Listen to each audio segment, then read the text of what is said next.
Hey everybody, welcome to another episode of Digital CEO. Today we have a very special guest who has a 7-figure agency he's run for 6 years. He's been out here and is a killer Frisbee thrower. We're going to talk about B2B SEO Exposed, all the nonsense that you hear from people trying to do SEO so you can actually understand what really works and what doesn't. Alex Berman, so glad that you're here. Yeah, I'm glad to be here. And I feel like we should do Frisbee throwers exposed because you just hyped me up. I'm terrible at Frisbee. Dennis will just like nail it. He's amazing at Frisbee. But yeah, there's total problems with the SEO industry that I would rather talk about. And learn about what he's done at Experiment 27, about his gigantic YouTube channel. We've made some videos together, especially for agencies, but any kind of B2B, it's going to be key for you. And he has a new program, Email 10K, which is going to teach you how to drive sales without using any ads at all. Fantastic. Alex Berman is the man. Welcome. Thanks for having me. Now, what is the first thing that B2B marketers need to know about SEO? Okay, so a lot of SEO consultants, they try to make it super complicated. But when I was working, so I was director of marketing at this agency back in New York City. We hit the Inc. 5000 3 times in a row, basically. And the reason why is we were getting so good at generating leads, and the way that we generated them was we started seeing SEO not from a, hey, I want to rank #1 in this keyword point of view, but from a, where are my leads and how do I get my content in front of those leads? Mm-hmm. So when I went in there and I wanted to rank our agency for, app developers in New York City, or I really wanted to just improve our lead flow, the first thing I did was Google app developers New York City, and I found all of these little sites that people were going to. Like #1 was this directory that's still around, huge directory called clutch.co. And so we could have gone out there and hired this SEO agency and paid them, $8,000 a month, $12,000 a month to do this crazy SEO strategy. But instead we just did profile optimization and actually ended up paying for a sponsorship on clutch.co, hit #1. And within a month, we had McDonald's talking to us, like we had Alaska Airlines coming in, and that's the main thing when it comes to exposing SEO. It doesn't have to be this 6-month play. It doesn't have to be this 12-month play. There are things you can do right now to get in front of the right people and actually start driving leads with SEO, rather than not driving leads and just trying to go for a #1 rank. What's the proper way to define SEO? A lot of people say search engine optimization, but what the heck does that mean? So SEO, I mean, the traditional SEO is getting #1 on Google, #2 on Google. My main thing where we get a lot of our leads is from our YouTube channel, besides cold email. YouTube, if you don't know this, YouTube is the second largest search engine behind Google. So if you can rank for some of these keywords for your local business, like for us, cold email or sales training or some of these other ones, even rank 3, 4, 5 on YouTube, get a ton of traffic. Yeah. So that's SEO, is just getting in front of the right people.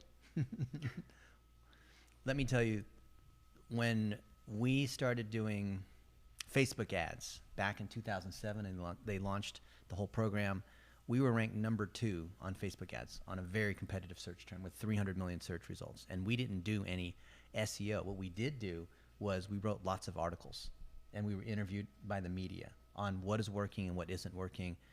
Or we'd get called by CNN to talk about Cambridge Analytica and what Mark Zuckerberg should do and what the government should do in terms of regulating the system, which all pointed back to us. So we were doing SEO without ever really doing SEO, because anytime we had a major media mention, like we'd look at Social Media Examiner and we get a link from them, that's a domain rank 82.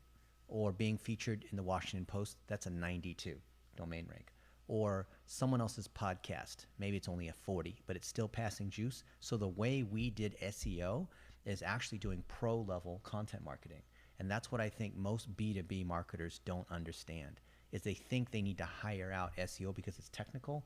You literally just need to look at the other partners that you have, the other media sites, the industry associations, the conferences, the magazines, anyone who's authoritative, because they could actually drive the traffic, like Alex mentioned. But also, if their site has enough juice, you can use Moz or Majestic or Ahrefs or SEMrush, any of your favorite tools, to see who has the highest domain power. Make a list of any of them that are above 40 and offer to guest blog post. That is the easiest way to get more juice to your site. And then if you create content like Alex talks about, then that content will start to rank. Even if the links that you're getting are off of things that have nothing to do with the topic that you want to rank on, that's pushing more juice into your site. So that's really interesting, because one of the things that I talk about a lot, and what we've done this, right? I was a contributor for Entrepreneur. I was on Forbes, Huffington Post. Yeah. I was on Entrepreneur on Fire, a bunch of podcasts, all through cold email outreach, exactly like you just said. Yeah. So you can go out there. I wasn't even doing domain rank. I would hire somebody on Upwork to just build the lead list for me. Maybe they were doing it for me. And then I would go out, and for every single one of these leads, I would write like one custom first line. I call them the custom first lines in the cold email. So, hey, Dennis, huge fan of the show. Really liked the interview you did with Alex Berman. And then the same pitch, like, hey, I'm Alex. I run, this YouTube channel where we teach people how to do sales training, and would love to come on the show and talk about how to expose SEO or whatever. Just very simple like that. Does that sound interesting to you? Thanks, Alex. Just a subject line. When we were doing this and when we still do it, I like the simple subject lines, like hi from Alex still works amazingly well, or really would be like, hi from your name. Or quick question still works, even though Google has started to mark that as spam now automatically. That used to be Silicon Valley's secret weapon, is the quick question subject line. Slowly dying. My favorite tactic is just to use sites that you already have in control. So if you look at blitzmetrics.com, because we have so many media mentions and speaking and whatnot, we have a domain rank 62. So for those of you that don't know what that means, if you're a small business, you're probably domain rank 10 or 20. If you're a mid-sized business, a small software company, maybe you're like a 30 or 40.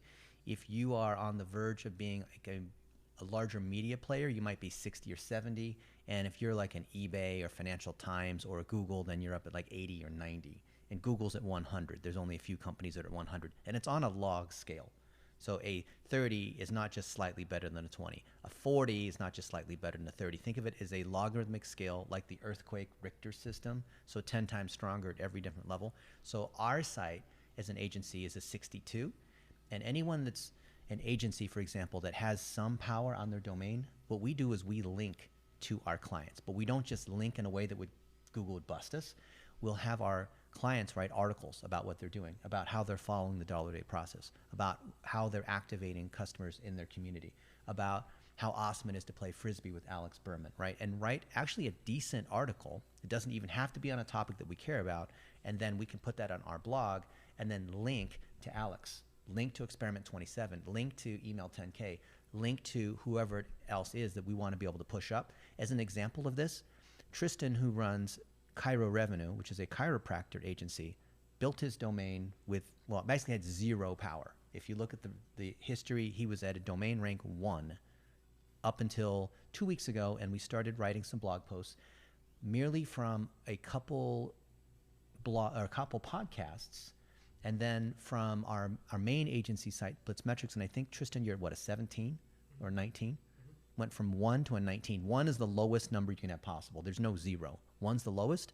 And now with Juice on his site, with the different pages that are talking about marketing for chiropractors, doing SEO for chiropractors, the biggest mistakes in making videos for chiropractors, how to optimize your Google My Business for chiropractors, that's passing Juice to all of those different articles. So what I want you guys to understand is, while you can be a pro like Alex with cold outreach and being able to get on podcasts and being able to figure out who the partners are, the mechanics of SEO, from someone who worked at a search engine and built the analytics at a search engine, right, 20 years ago, the main thing that you're doing is you're pulling in juice from all the other sites that could link to you.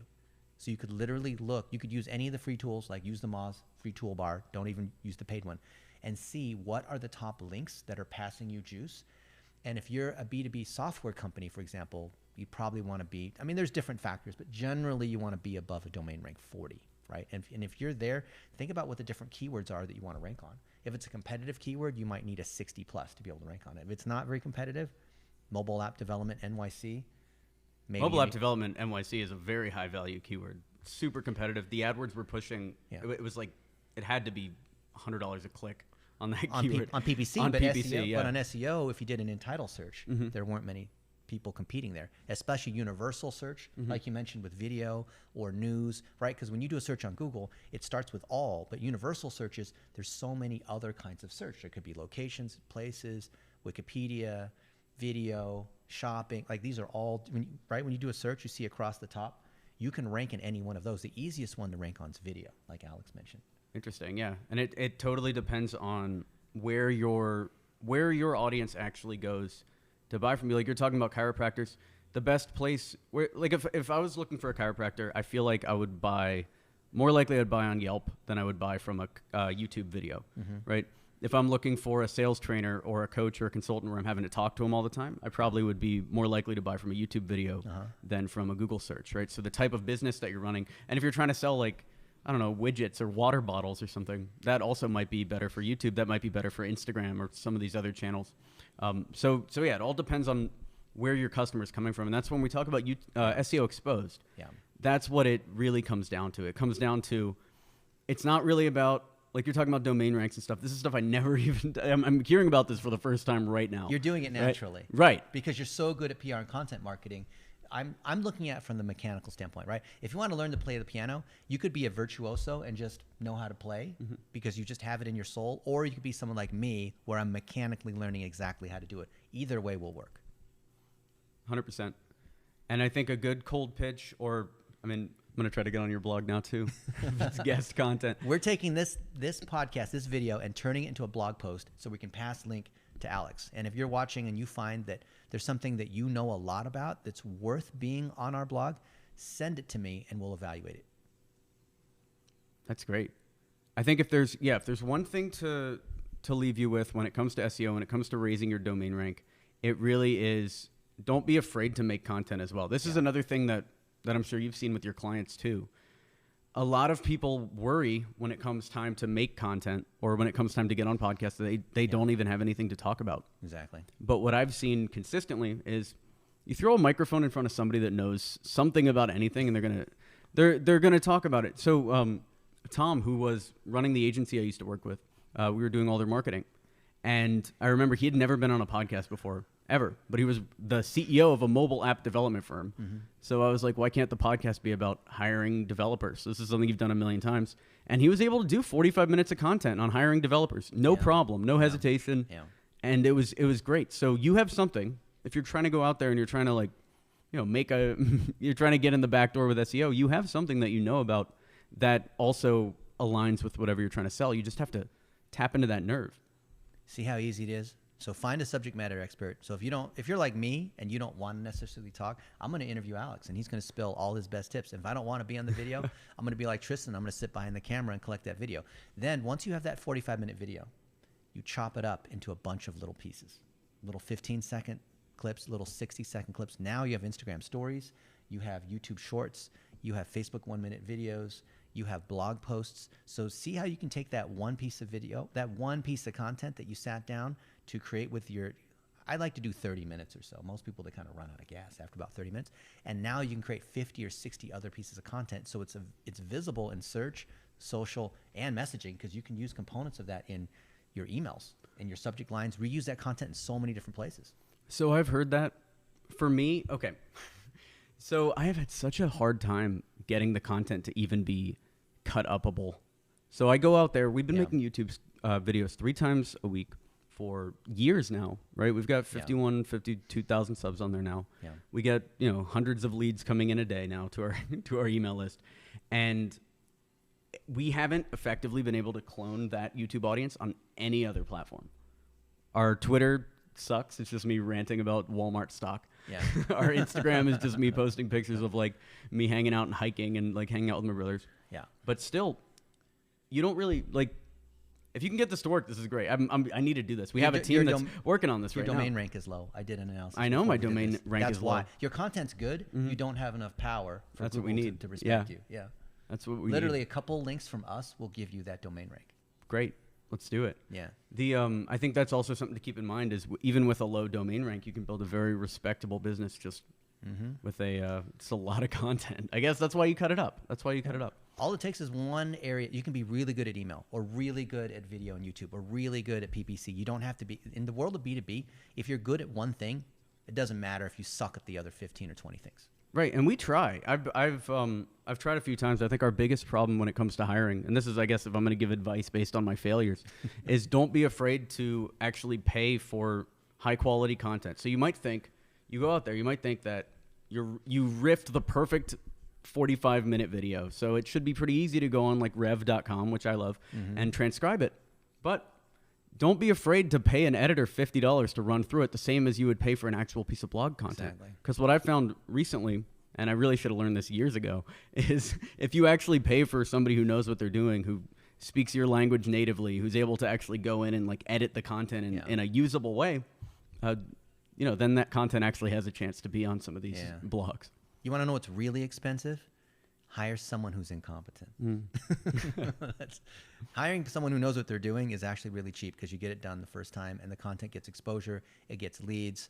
We were looking at, I'm not going to name who it is, but this morning we were doing an audit and these folks were getting, basically their conversion rate was a third of what it should have been because they didn't pimp out their content. And I said, what do you think the cost is? How much money do you think that firm lost over the last few years by being cheap about their content? Millions. Yeah, literally, right? That's the other thing about, okay, so you're an established business owner. I just hired this guy, Carlos, so I've talked about this on the channel, so it's fine. We boosted the price of our course from $1,000 to $5,000, and our sales dropped to 0, right? And I paid Carlos, I don't know, like $5,000 to do, consulting on this campaign where we're raising our price. But the cost, when you're running a business, you're not just like an entrepreneur, it's not the idea phase, like the dip in sales cost us maybe 30 grand, 40 grand on top of the 5K that we already paid. Yeah. So that's 100%, like, talk about doing it right the first time. Sometimes you can even overpay and have it not work out also. Yeah. And just because they're expensive doesn't mean they're necessarily good. And a word on hiring SEO consultants, don't. Don't. From someone who's worked at the search engines, unless that consultant has a domain rank of, let's say, 60 plus. Now, DR is not the only thing that you're going to look at, but would you take advice from a broke millionaire coach? Would you take public speaking from someone who stutters? Would you trust an obese weight loss coach? Like, you're not. Would I take advice from a broke millionaire coach? So I was on a cruise, and there was this guy who was like, kept talking about he was a millionaire and he kept gaining and losing millions of dollars, but that's because he had a gambling problem. So you could listen to the coach who might be broke because he has a gambling problem too. Well, there was someone. That's the outlier. That's not the advice. This lady came to me and said that she wanted us to promote her course on how you can make your first $1 million online. And I thought, great. The price is going to, she asked what the price was. I said, the price is going to be $1 million. She said, I can't do that. I can maybe afford a couple $1,000s. And then once we're making money, we can. And I said, okay, well, you probably should take your course then come back and let me know. Right. That's pretty funny. So in the world of SEO, if you don't understand how search engines work, you shouldn't be selling these services. And if you haven't worked at a search engine, if you're not working closely with search engines, and by the way, I piss off a lot of people when I speak at conferences about that because I'm right and they know I'm right. Most of the people, 99% of the people selling SEO, I'm going to get hate on this, I know it. 99% of the people that are selling SEO services, they're not bad people, they're just incompetent. They're often white labeling someone else's services, and they're paying that person $500 a month, and they're marketing up to $3,000 a month, whatnot. Like, I don't really know. I mean, I know I need to offer SEO as part of PPC and landing pages and creative and all these other things, but never hire out SEO unless they have a high domain rank and they can tell you exactly how they're building links. Otherwise, use one of the tools that we talked about. Look at your site and see where the links are coming from. They will measure, any of the major tools will measure how many new inbound links you have and how much power is coming from those particular links. Are they followed, no follow? What's the page rank or domain rank on those? You can look at their site, you can look at your site. If for some reason you've already hired an SEO consultant, you can run those reports every month and see exactly what's going on. That way, they cannot BS you on what's going on. If you do great content marketing, great selling, all the stuff that Alex is talking about and I'm talking about, you will already be way ahead of whatever an SEO consultant can do. Because it's not about knowing how the search engines work. It's about having great content that people in your industry actually are willing to feature. So it's really dependent upon your relationships and your knowledge. So if I know nothing about your industry, I can't help you with your SEO. I work with a lot of agency owners, so I know what a lot of people are thinking, right? I am an SEO. Let's say I'm an SEO agency. I'm so busy with my clients' projects that I don't have time to rank my own site. Cobbler's son has no shoes, I hear. Yeah, that's a common issue I see with marketing agencies too. They suck at marketing. Like, okay, they're a Facebook growth agency and they have no likes on Facebook. They're a Twitter growth agency with no followers. Yeah. How many people hit you up every day on LinkedIn saying they want to help you drive sales, but they themselves don't know how to drive sales? I don't know. I can't even open my LinkedIn anymore. It's all spam. Or people coming to us every day. Literally last week, someone came to us saying, hey, we can help you use Facebook marketing to be able to drive more leads. And I'm thinking, bro, dude, did you look up who we are and what we do? That's not the issue. So don't hire something that you don't understand how to measure and exactly, and especially in the world of SEO, because there's a lot of hocus pocus. And if you're an SEO agency, now is a great time to learn how if you're white labeling out to someone else, understand what they're doing. There are some legit techniques like building out more pages, doing PR, but not like that fake press release kind of distribution service, but actually doing community management and looking at people that have linked to you and trying to get more links. Look at the links that you've lost on your site because your webmaster broke the site or had a domain migration, like the new website. Usually they lose all these links, right? Lose all this great juice. There's a lot of things they could do, but the most powerful thing is building links, which is someone in your industry who has high domain authority who links to you because they wrote a post about you, or more often you wrote a guest post to put on their site to come to you. So if you don't have at least 100 pages on your website and you're in the world of B2B, you're not even playing the game of SEO. If you don't have at least 100 unique referring domains, doesn't count. If you don't have at least a good mix of domain authority of a bunch of like domain authority 10 sites, 20, 30, 40, if you don't have a good mix of these over time, which is called velocity, link velocity, then the search engines are going to look at you and say, I don't think they're legit. And you know why that's the case? Because I built these algorithms 20 years ago, right? I would speak on stage and these people who are SEOs would come up and try to argue with me. I'm like, bro, that's like arguing with the police, right? You're a criminal and you're so proud of how you stole cars or robbed the bank, and you're going to come tell the cop what you're doing. I already know your techniques. My job was to bust people that were trying to do this. I'm sorry, I can get on my soapbox and talk about SEO, but I just want you guys to understand what is real SEO and what is not. Every technique that Alex is talking about is ultimately about driving sales. Literally all I care about is leads and sales. Yeah. Yeah. As I'm hearing this though, I'm like, okay, there's a million things we could do better, which is also the place to be as an entrepreneur. Cause I know, like I always assume that we suck. I always assume we suck. And I'm surprised that we have the lead flow that we do, because we only own the YouTube channel. I'm surprised at how large the scale of just owning, a 50,000 sub YouTube channel is. So I could just imagine that, yes, we're owning the YouTube channel. You're on the right podcasts. You're getting leads from those right podcasts. Yeah. But then you start doing what Dennis is talking about and you start ranking on Google. You start, boosting your domain rank up. I can only imagine the scale that even a company like us could achieve with that. Well, the millions of views that you have on your YouTube channel and the 57,000 subs or whatnot, of the videos that you're getting, you're looking at your analytics, what % are from people who've watched related videos? What percentage of people? Of the people that are watching your videos, because YouTube breaks it out in insights, where are those videos coming? Where are the viewers coming from? So a lot of the views are coming from, most of them are actually coming from YouTube ads now. I'm pushing like hardcore our videos to salesmen in the United States, 4 to 6 cents a view. And the reason why I started doing that is because I hated the typical like SEO approach that the YouTube gurus teach, which is like, here's our list of topics that the audience wants to hear about. Make a video on each one of these, because I am actually of the opinion that all of those YouTube gurus are wrong, and that's not how you grow a YouTube channel. But that's one. And then, 2, we get actually a lot from keywords. So we'll rank for like if you search proposal template, I think we're number 1 or number 2. If you search cold email, my face is on there. I think some collab video I did with Entrepreneur, which also I guess is right up that SEO line. So it's a lot of search traffic.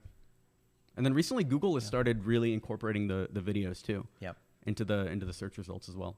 Absolutely. And then now YouTube Shorts, which is in beta. But if you create 1-minute vertical videos on YouTube and you have shorts in the headline, it goes crazy. If you're on your phone and you open up YouTube, there's something called the YouTube Shorts shelf, which is absolutely insane. See, look, here I'm opening up YouTube, and you can see I'm opening up YouTube here. And if you scroll, oh, look, there's our little thing right there. Right. We're live. Look, everybody. And I scroll down. You see this? You see where it says short videos, right? The short shelf, absolutely dominating. And people are literally, you can see here, people are literally just reposting other videos they have their shop. They're not even making new videos here. See that? That's the short shelf.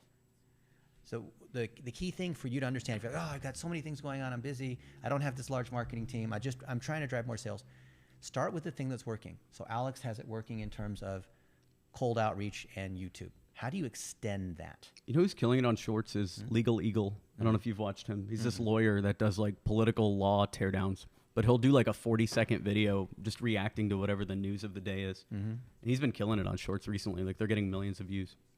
See, you're taking stuff you've already created and you're taking advantage of TikTok or YouTube Shorts or whatever the channel is, or maybe you're on Clubhouse and you're building relationships.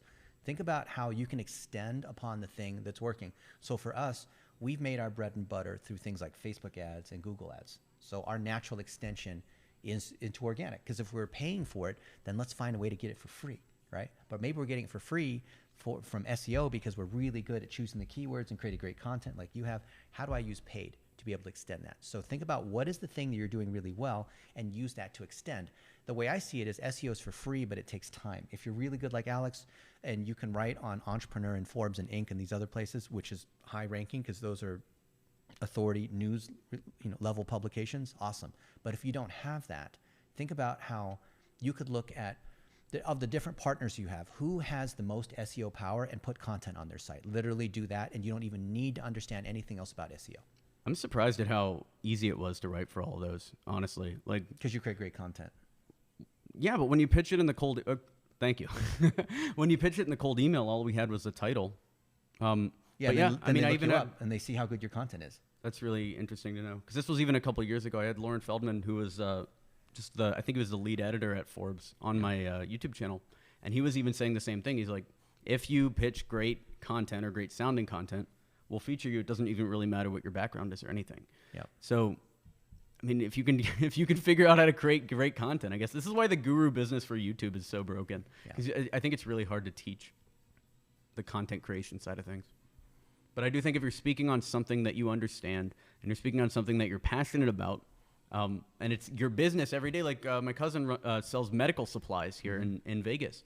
And if he was just talking about medical supplies, gloves and stuff like that, I bet he could go for 3 hours on that. He could write a book on medical supplies. And I bet you he'll outrank anybody else, because who's going to produce that much content? Right. One of my friends, his name is Mitch Wilson, and he's the next door neighbor to Jim Carrey in Maui. Okay. He's made millions of dollars off of SEO, and what he does is every day he goes live about every single pro sports thing out there. Think about how many games there are across how many sports. He's creating more videos for each game than ESPN, right? No one has created like literally 10 or 12 live videos, and he says, such and such team versus such and such team. I predict it's going to be this score or that score because this player's injured and blah, blah, blah. And literally does a 1-minute video, goes live from the hotel room or from the beach when he's surfing and whatnot. And this guy he says he knows nothing about digital. He says he's a simple kind of guy. He's been doing it for years. I see him at the conferences. I've logged into his analytics, and he's used Alex's strategy by just producing lots of amazing content. And he'll say, I don't really know anything. I don't have a good camera. I'm not even a good speaker. But what he discounts is how much knowledge he has, because he's been doing it for such a long time. So we call that imposter syndrome, where you have depth of expertise in a particular area. If you sit down, like we'll do, and we'll write a list of items here on a Post-it note, maybe choose 5 or 6 bullet points and talk about each of those for 3 or 4 minutes, you'll have your video, and you can chop that up in lots of little pieces. Talk about hacks. If you really want to write content as well, what you can do, and what I've found is like, if I'm really hurting for content, and let's say I want to write about, like headlines or something new, you can Google headlines, figure out what the top blog posts are, and just look at literally what their bullet points are. Yeah. Then, don't steal their tips or anything, but use action words in your headline would be like one of them. You write that in your Google Doc, and then you can just riff on each one of those. Yeah. And if you know what you're talking about, if you're not just making it up, you should be able to come up with real original content around each of those for somebody else's bullet points. Yeah, I'll do this too. I'll look at YouTube and see what's ranking on the keywords I want, or Google, which is, YouTube's part of that, and I'll make a better version of it, right? I'm not trying to copy them, but if I can say it more clearly, or if I can be more entertaining, or I appeal to a different audience, I don't even have to be better. And then on top of that, I have higher production value. So here we have a studio with a nice light and it's from a nice camera, but you could replicate this for $200, pretty close to this. Then you're going to beat these other people merely because it's more entertaining and it's done a little bit more professionally. There's more pizzazz. There's a nice thumbnail. You can beat out other people just with a nicer thumbnail, just with a nicer headline. The headline is worth as much as the article in SEO. A lot of people don't know that. That's interesting. And the thing that I like to do also is, so it's always going to be unique to you, because for every single one of these bullet points, I'm telling a personal story. So if it's like, use action words in your headline, then I'll talk about the headlines on the Email 10K landing page. But you can check that out at email10k.com. But it's like, literally, I will tell a personal story about how I was thinking about the headlines, and then I decided to use action words, and then it would work out. So everything's going to be fully unique to you if you're telling personal stories based on somebody else's bullet points there. There you go. So any final tips we didn't talk about for B2B SEO? For B2B SEO, the only thing that matters is lead flow. That's it. It's lead flow and getting qualified people to look at your content. So if you think about everything through that lens, everything else should be clear. Whatever your traction channel is that's going to hit should be clear based on who your audience is and where they're actually looking. Whether you should focus on Google, whether you should focus on YouTube, etc. All of that is looking you in the face as soon as you start really understanding what your customers are doing to find a business like yours. Man, that is amazing. Can you imagine if you had Alex here and you were able to have a wonderful Korean barbecue dinner with him and play Frisbee and suck all the amazing juice out of his brain and then record it here on a podcast? That's the ultimate SEO hack. That's a good SEO hack. That Korean barbecue was great too. So think about don't just listen to what all these other influencers and consultants are telling you. Look at what is actually working. Look at what Alex and I are actually doing in terms of driving results. Don't buy somebody's ridiculous course if they're not actually living and proving the things that they're doing. So here in Digital CEO, you'll see that we're going through the exact tips that we're using. We're interviewing other people like Alex Berman, who are absolutely incredible, so that you guys can grow your business. If you like what you're hearing and seeing, hit like, hit the subscribe button. Alex, where can people follow you? If you want free content, go over to the YouTube channel, youtube.com/Alex Berman. And if you want to grow your business, you want to start your business and start using cold email to reach golden geese, so billion-dollar brands, you want to start working with large companies that pay you more without ads, go to email10k.com. Email10k.com. See you guys. Later.